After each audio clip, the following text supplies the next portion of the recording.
உங்கள் புழக்கடைத் தோட்டத்து வாவியுள் செங்கழுநீர் வாய் நெகிழ்ந்து ஆம்பல் வாய் கூம்பினகான்.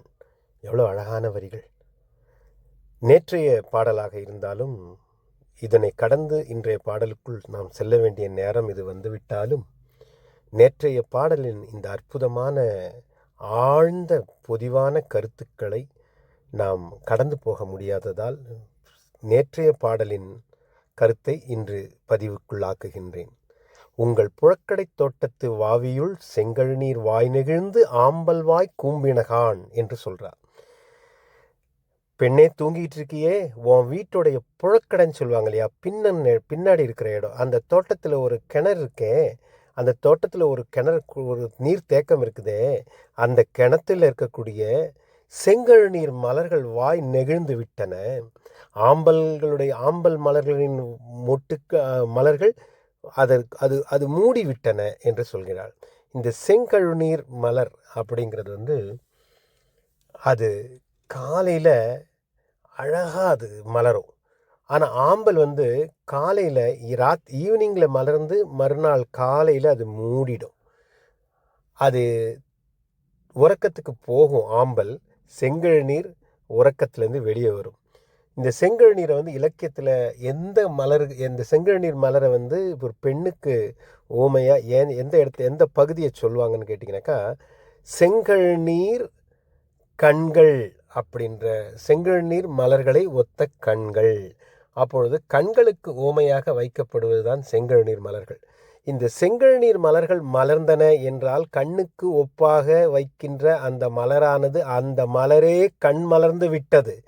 கண் போன்ற மலராகிய செங்கழுநீர் மலரே மலர்ந்து விட்டது, நீ ஏன் இன்னும் கண் மலராமல் தூங்குகின்றாய் என்ற கேள்வியை வைக்கிறார். ஆம்பல் அது ஏன் ஆம்பலும் அது மூடிவிட்டது. ஆம்பல் மூடுற நேரம்னாக்கா சூரியன் உதிக்கிற நேரம்னு அர்த்தம். அப்போ ஆம்பல் மூடிவிட்டது, செங்கழுநீர் கண் மலர்ந்து விட்டது, நீ இன்னும் கண் மலராமல் தூங்குகின்றாயே. அதில் ஏன் முதல்ல ஆம்பல் கூம்பினகான் செம்மலர் மலர்ந்தது கான்னு சொல்லலை, செம்மலர் மலர்ந்தது கான் ஆம்பல் கூம்பின கான்னு ரெண்டாவதாக சொல்கிறா. அதாவது சூரியன் உதிச்சப்புறம் மூடிடும் ஆம்பல், சூரிய உதயத்துக்கு முன்னையே மலர்ந்திடும் கண்மலர்களாகிய செங்கழுநீர் மலர்கள். அதாவது மார்கழி மாதத்தில் சூரிய உதயத்துக்கு முன்னமே நீ கண்ணெழ வேண்டுமே, கண்மலர வேண்டுமே, இன்னும் ஏன் தூங்குகின்றாய்னு கேட்குறான்.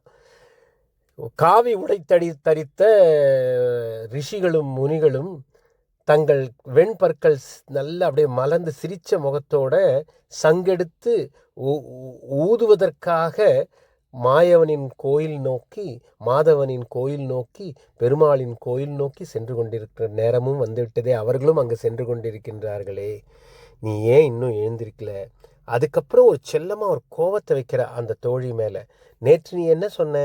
எல்லாருக்கும் முன்னாடி நான் எந்திரிச்சு உங்கள் எல்லாரையும் நான் தான் எழுப்ப போகிறேன் அப்படின்னு சொன்னியே. அந்த அந்த பேசின அந்த நாக்குக்கு கொஞ்சம் கூட ஒரு நாணம் இல்லையா, வெக்கம் இல்லையா? அந்த நாக்கால் பேசின அந்த நாக்கை எங்கே வச்சுட்டு தூங்கின்னு இருக்க நீ பாட்டுக்கு? இப்போது நேற்று சொன்னது என்ன, இன்னைக்கு செய்தது என்ன?